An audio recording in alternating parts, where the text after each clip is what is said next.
We might as well just call this episode the Jon Rahm edition. Jon Rahm has been on fire. It's January 2023.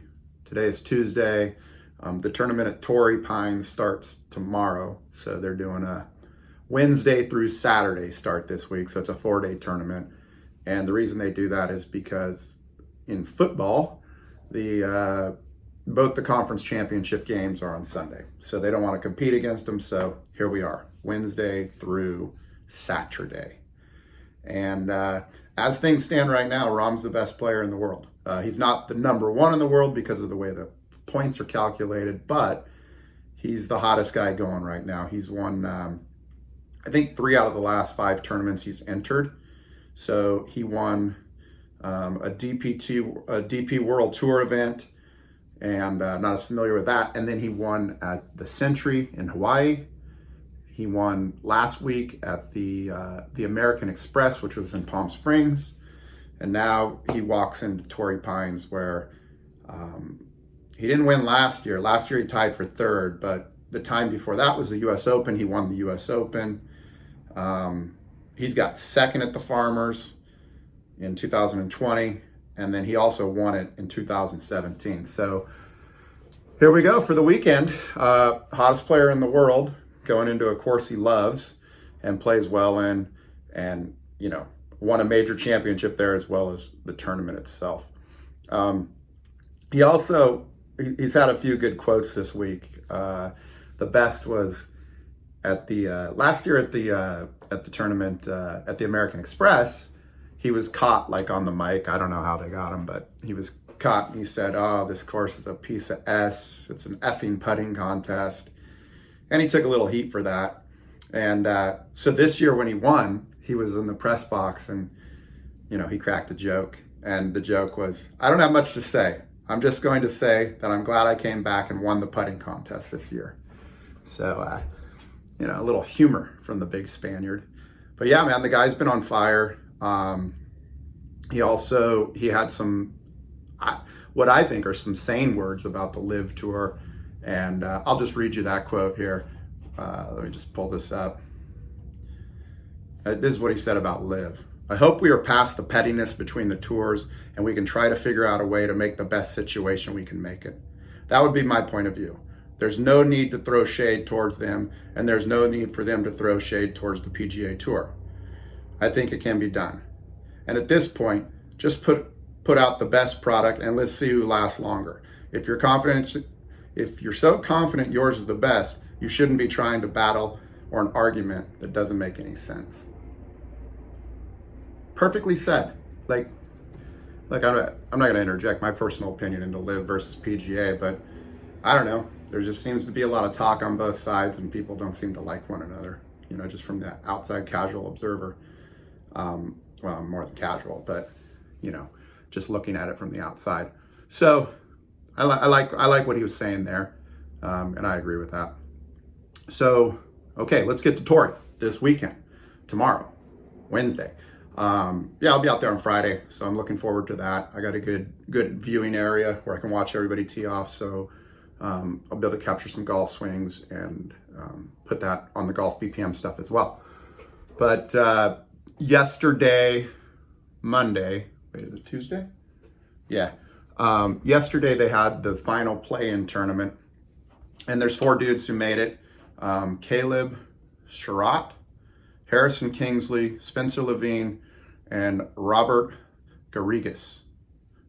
So what they did is, one of my friends actually played in this last week. He played in a qualifier at a course called East Lake out in Chula Vista.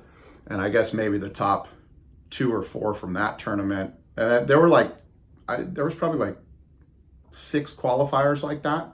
And so all those guys go in, and then they played Monday. And it was probably a 120-man field. And of that, those 4 guys made it. Interestingly, Spencer Levin went to the same high school as me. He's a few years younger than me, so he's probably like 40. And I don't know that he was ever on the PGA Tour. He's definitely played in the events. And this is a funny story. So when I was a kid, the first job I had in high school was at a golf course called Valley High Country Club in Sacramento. And I would park the carts of the members and wash the clubs and pick the range. And me and, my buddies. And so we used to go, and we'd clear the range before we'd start picking it. We had to pick it by hand sometimes. And so we'd clear the range and we'd go out there and we'd start picking it. And there was this one dude who was, I don't know if he was a tour player or he was a really good player, and he would always hit. And so we'd let him hit because he'd hit perfectly. And then we'd be like, from the back of the range, we'd work our way to the front of the range. And as we get to about 150 yards, or maybe 120 yards, he'd start hitting them over our heads. And then we'd get all the way up and he'd just be hitting them over our heads. And we didn't care because every shot the guy hit was right next to the flag. And it was Spencer Levin's dad. And so, he was the dad, and the son Spencer was a little kid. Because like I said, he was like 10 years younger than me. So anyways, he's a good player, and nice to see him make the play in. And, you never know. Hopefully one of these guys will make the cut and make a little money. It's tough living, right? So that's that. I did play Torrey a week ago. Well, 8 days ago. I was in one of the final groups that got to play the South course. It's extremely tough right now. So the situation out here has been, in San Diego, is it's been raining way more than usual this year. In fact, it's like one of the wettest years in the last 25 years. And so the course itself, obviously, they're going to let the rough grow at Torrey, as usual. But what the difference is this year is it's rained so much that they haven't been able to mow it at all. Perhaps they're going to mow it this week, but I doubt it. And the other interesting thing is when I was playing it was like walking on a sponge. So if you got into the rough, as you would step, the water would kind of come up a little bit, just like if you took a sponge and pushed the sponge. So it was brutal. I think I'm a 7.4 handicap right now, and I shot 90, and that was with a pretty good finishing stretch too. I think I went par, bogey, par to shoot a 90. So yeah, it's rough out there. I'm looking forward to it. The other thing I can give you, just as a local knowledge, I don't know, I don't bet on golf, but every now and then I pick some winners, and I'm pretty good about that. But the big difference here is that because of the short daylight hours, it gets dark at 5:15 here. They have to get a full field. They're going to use both courses. So they have the South course and the North course.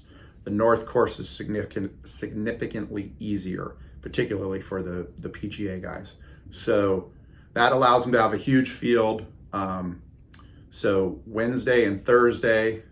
So like if you play the North Wednesday, you play the South Thursday. Then they'll cut the field. And then once they cut the field, Friday and Saturday are both on the South course. The reason I bring this up is because what you'll tend to see at this tournament is the guys that get a Wednesday tee time on the North course will throw up a huge number, 8 under par, 9 under par.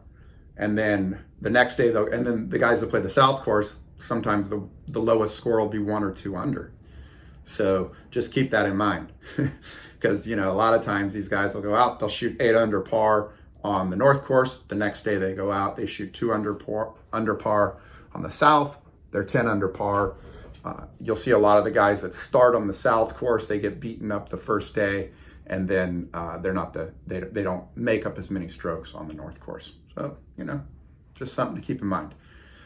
So I think that's it for now. I mean, the big question is, can Rahm win it? It's a good field. Rahm, Zalatoris, Justin Thomas is out there. Morikawa's out there. There's a few others. So, I mean, it's anybody's game. But I mean, obviously the hottest man on the planet going into a course he loves is Rahm. So let's see if someone can dethrone him this week. Should be exciting. And like I said, I'll be out there Friday. We'll be posting a bunch of stuff on Instagram and whatnot. And we'll do a recap.